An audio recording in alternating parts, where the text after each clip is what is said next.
Hey everybody, Professor Berninger here, coming at you, American Literature, the 7th event. The first time I read this story, I loved it. And, love, true love, you cannot explain why.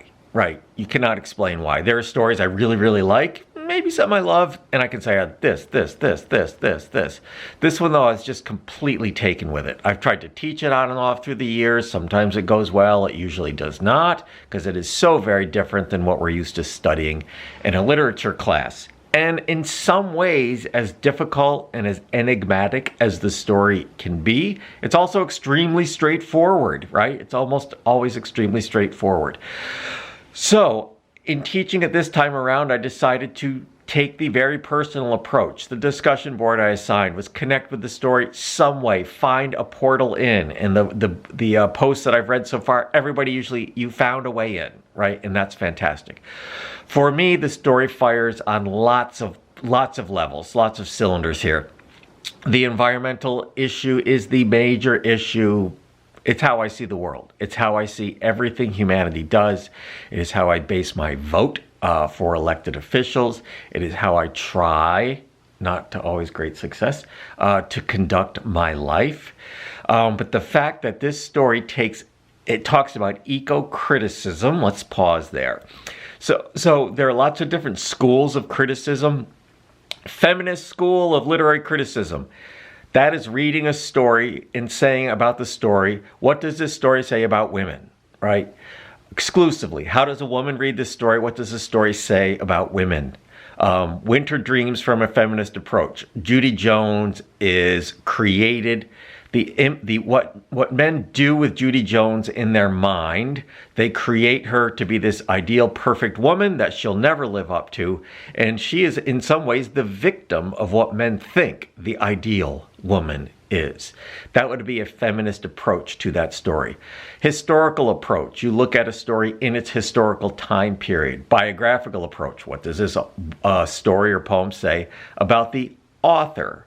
And there are several different ways to approach a story. And we kind of, take all of them, right? We kind of take all of them.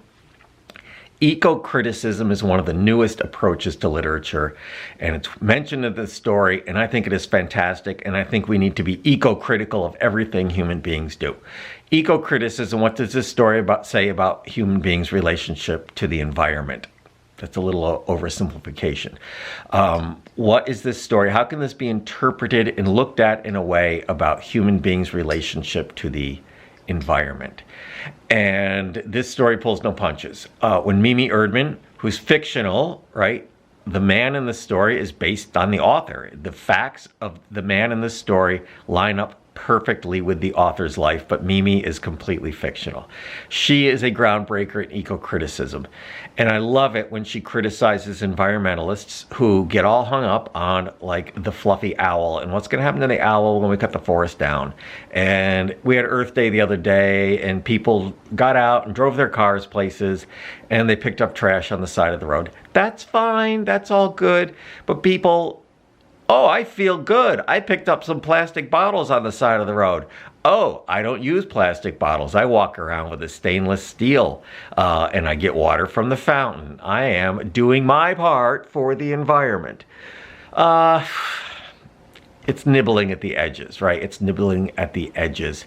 It's making us feel like we do something good for the environment. I'm going to buy green products. Products that are good for me. No such thing. There's no green product. It's an oxymoron, right? If it's a product, it's not green. If it's not nature, if human beings do something to it, it's bad for the environment. Human beings are horrible for the environment. Mimi Erdmann says it.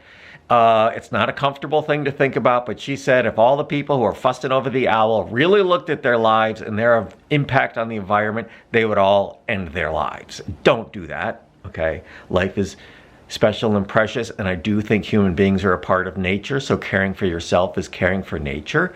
However, our everyday life, especially in America, more than any other country, is extremely detrimental to the environment.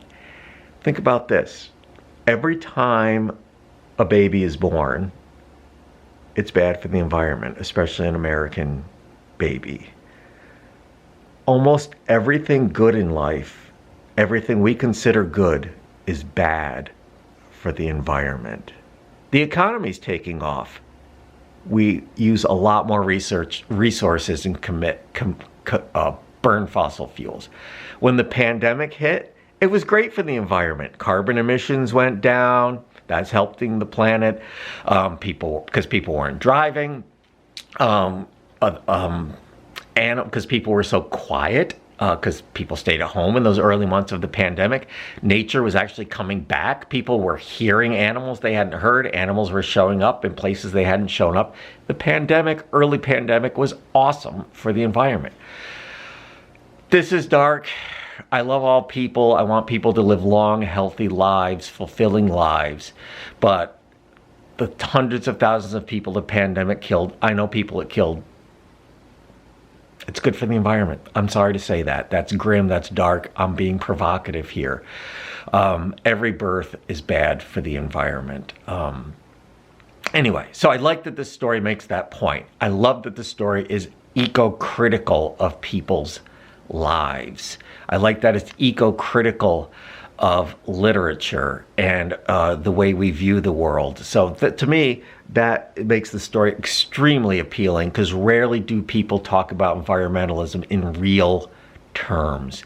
The only way to get ourselves out of this environmental crisis is to radically change our lifestyles in ways that are unimaginable to most